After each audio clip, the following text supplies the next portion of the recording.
یہ بڑا زبردست اللہ نے سلوشن بتایا ہے کہ ٹاکسک لوگوں سے کیسے ڈیل کرنا ہے. جاہل لوگ جنہیں ہم کہتے ہیں, جاہلون کا ورڈ ہے نا, خاطبہم الجاہلون. جیسے ابو جہل کی اگر بات کی جائے تو بہت تیز زبان, جو جسے کہتے ہیں کہ تانے دینے والا اور پوائنٹ آؤٹ کرنے والا اور بڑی سخت باتیں کرنے والا, بڑے ایسی باتیں کرتا تھا جو دل پہ تیر کی طرح جا کر لگتی تھی.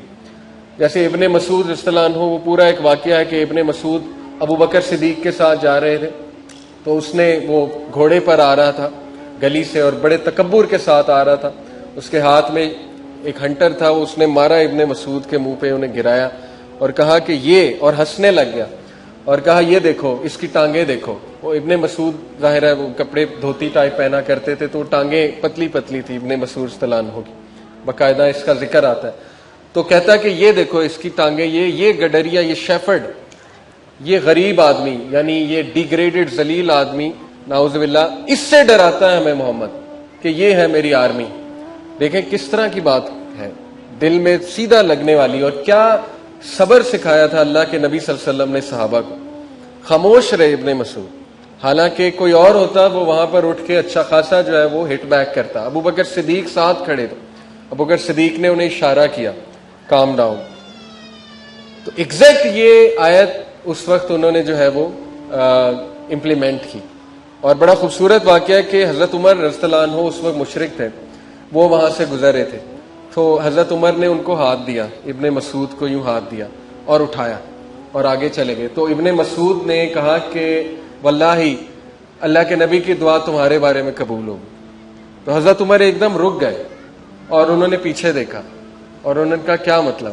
تو انہوں نے کہا کہ اللہ کے نبی نے تمہارے لیے اور وہ اس کے لیے دعا کی ہے, تو تم بہتر ہو, واللہ تم دونوں رجل میں سے, دونوں مین میں سے تم بہتر ہو. کتنا خوبصورت واقعہ. تو یہ عکاسی کرتا ہے اس آیت کی یہ واقعہ کہ جب جاہلون سے تمہارا جو ہے وہ, کیونکہ جاہل آدمی آپ کو پتہ ہے جس کی زبان تیز ہے, اس کا مقابلہ کرنا بڑا مشکل ہے. امام شافعی کا غالباً کوٹ ہے کہ میں کبھی ڈیبیٹ نہیں ہارا سوائے ایک جاہل کے ساتھ, کیونکہ اس نے مجھے جہالت سے ہرا دیا, کیونکہ ظاہر ہے اس میں اس کا ایکسپیرینس زیادہ ہے.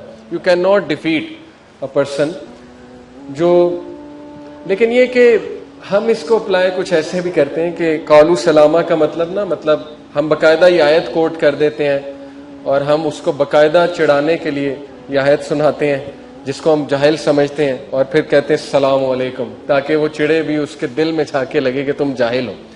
یہ امپلیمنٹیشن اصل میں نہیں ہے اس آیت کی. اس سلامہ سے مطلب ہے words of peace, words of dignity. یہ اس سے مراد ہے کہ ڈگنیٹی دکھاؤ وہاں پہ, کائنڈنس دکھاؤ وہاں پہ, خاموشی اختیار کر لو وہاں پہ.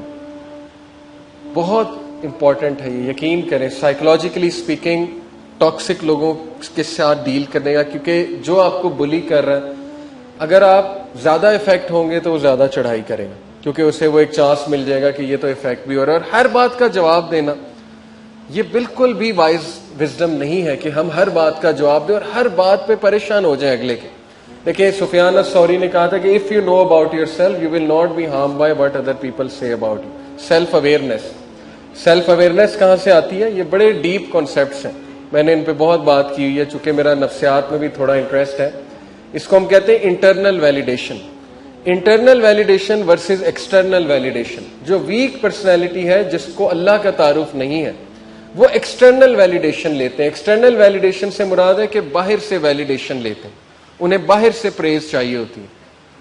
لیکن جو مضبوط شخصیت ہے جس کو اللہ کا ایک تعارف ہو جاتا ہے, وہ انٹرنل ویلیڈیشن لیتے ہیں, انٹرنل موٹیویشن لیتے ہیں, کیونکہ انہیں پتہ ہے کہ مجھے اللہ نے بنایا, مجھے اللہ نے اچھا بنایا, مجھے اللہ نے کوالٹیز دی ہیں, اور ان کے پاس ایک بڑا زبردست فلسفہ ہوتا ہے, کمپیریزن میں نہیں پڑھتے.